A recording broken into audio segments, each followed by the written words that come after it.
तर राम मित्रांनो, डेली बॉक्सची सुरुवात झाली आपल्या चौकातून. तुम्ही म्हणाला चौकात मी आलो काय मी आलो तर आपली काल चप्पल तुटली ते शिवून घ्यायसाठी. आपलं चप्पल बूट काही बी शिवत असलं मी येत असतो इथे गोपाल गोदवळीत. तिथेच होता आपला लक्की जोडून घेतला. मग मटकी चणे आणि वाटाणा मिक्स घेतला, कारण मिक्स बनवायची त्याने टाकत होते. लक्की जोडून वाटाणा मटकी चणा घेतला, मस्त कोमा आलेले असते त्याले. ते पार्सल घेतलं ना आपली चप्पल रेडी झाली होती. चप्पल घातली ना आयुष्य घेऊन आलो होतो. तेवढं तिथे होते गणेश भाऊजी असेल आपले. गणेश भाऊ म्हणे या चहा घ्या म्हणे. चहा घेतला म्हणजे त्याच्यासोबत गोष्टी केल्या. आयुष्य म्हटलं मला द्या एखादा चांगला अगरबत्तीचा पुडा काढून. त्याने त्याला लववाला काढून 3 अगरबत्त्याचा कांबा म्हणे सुपर आहे म्हणे एक नंबर. जाड्यावर दुब्बत्ती घेतली आपली त्यासोबत, कारण दुब्बत्ती अगरबत्ती आपल्याला डेली गाडीत लावा लागते. ते घेतल्या अगरबत्त्याने घरी आलो. घरी आल्यावर श्री म्हणे लाइटिंग वाली सँडल पाहिजे म्हणे. मला लाइटिंग आहे का त्याच्यात?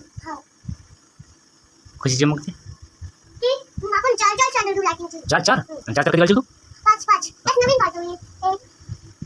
शॉप कोणालाच नाही देत सँडल. कोणालाच नाही देत. काय सँडल? नाही. मला? तुम्हाला नाही. मग आईला? आईला नाही. तुम्ही श्री सोबत गोष्टी केल्या. आपल्याला नेऊन द्यायचे डब्बे. मग आपल्या आश्रम शाळेतनी श्री लागली मग ते म्हणे मी येतो म्हणे तुमच्यासोबत. चल म्हटलं मग तिले आश्रम शाळेतले त्या 6 डब्बे. नाव जलदा स्लॅब दुसऱ्या मजल्यावरचा स्लॅब टाकण्यात आला होता त्याचं. त्याच्यामुळे साहेब लोक येलो तिथं म्हणून आज 6 डब्बे होते. त्याला डब्बे नेऊन दिले. तेवढे त्याला उशीर जाते चहा घेऊन मिळाला का. चहा घेतल्यावर जेवण काही करता त्याला डब्बे त्याने डायरेक्ट घरी आलो. डायरेक्ट दुकान उघडलं. ब्लॉक काही कारण झालं नाही. मग शेवटी मग असाच टाइमपास केला जरासा. गाणं कसं काय आवडलं ते सांग जा. लाईक फॉलो कर जा. मित्र आहे जबरदस्त मंदिरासारखा मित्र तंबाखू मध्ये no.